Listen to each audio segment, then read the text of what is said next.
Hi, I'm Catherine Strange, co-author of the Fearless Entertaining books, and we recently had a real spur-of-the-moment get-together for our neighbors for Halloween, and my neighbor and I decorated through the house together in about 2.5 hours, and since we've been hearing a lot from you as far as how easy we make it look, but you're afraid you still can't do it yourself, we decided to show you just raw footage on how we actually do some of these things. So if you want to come on into our home.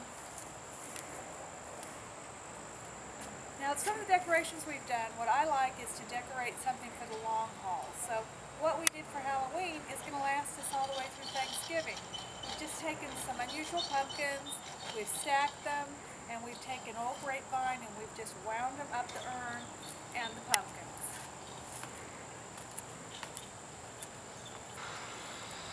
This right here, we had a problem with our porch. We were afraid people would trip on them, so we took a little area rug and we just put a pumpkin right on it. Gave plenty of room for people to get around it, but still made sure that we didn't have any accidents while the party was going on and the lighting wasn't really good at night. Here we've taken some of our rose topiaries, put some leaves in the branches to give some fullness and a fall look, and then we've taken just the boards and different pumpkins and shoved them at the base of the urn. So come on in the house and I'll show you some other tricks. Let me show you this up here first. Right here at the top, we've taken some of those little gourds and we've just lined them up. If we'd had lots of time, I probably would have taken some grapevine and put it over the entire entrance and maybe put some leaves and ribbons, but we didn't have the time. So just setting something simple across the top was kind of a little delightful surprise and an unusual twist, which we always like.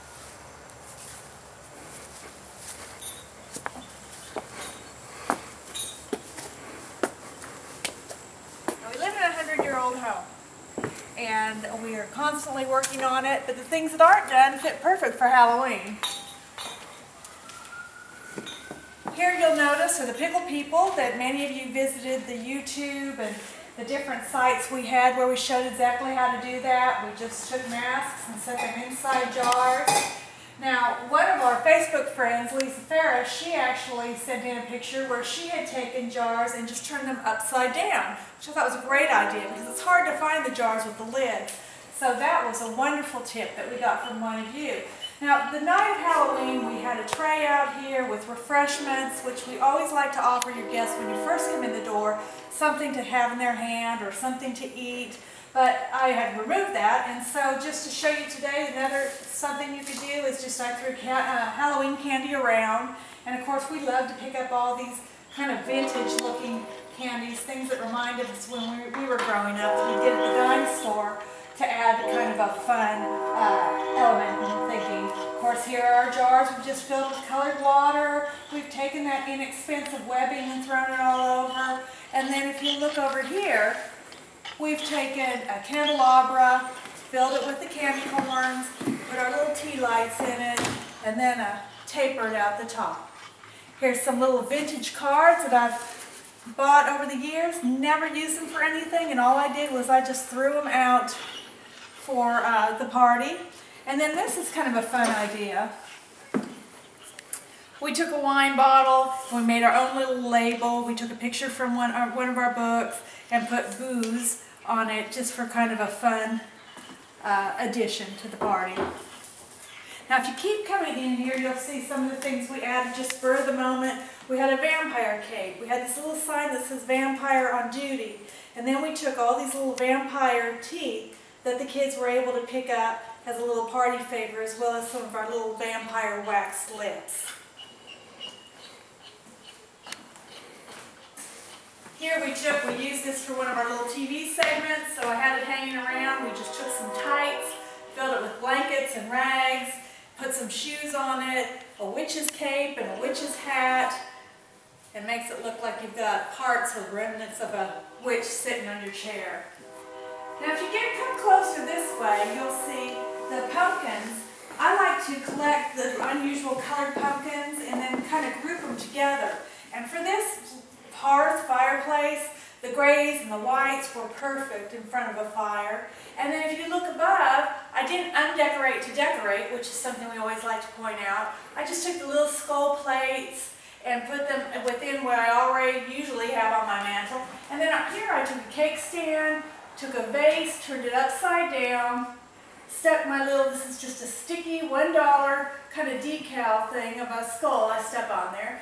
And then those automated battery operated candles that I have underneath it. And then just took a dollar store swag with the skulls on it and stretched it across.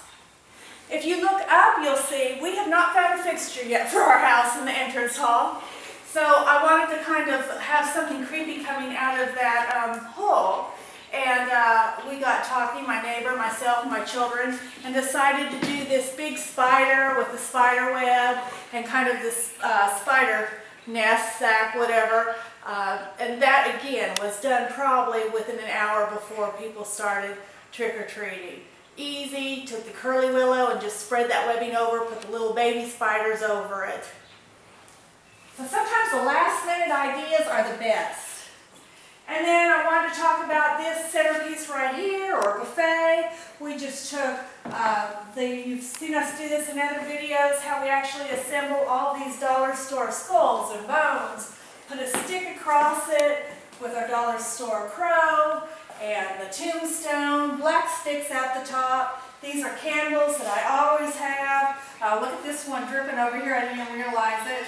Kind of a fun, different look, and I could have gotten that effect if I had tried. That's something that's just happened on its own. Then if you look here, this is a favorite. This is just a little skull. I believe we found this at Michael's. It has a little hole through the jawbone, and we've taken the napkin and the silverware and pulled it through. That would be great in a great big bowl on a buffet, or would be perfect at every place setting. But again, these are just little ideas. We're kind of doing this on spur of the moment because I'm getting ready to take it down because we're going to be filming some Christmas this afternoon, and I wanted to share it with you. If you have any questions or comments, you're welcome to do it on YouTube, or you can visit our website, www.fearlessentertaining.com. Become our friend on our Facebook page, Fearless Entertaining. You can ask questions there, but most of all, I'd love to have you send pictures in of your entertaining ideas, things that have worked for you, and I thank you so very much.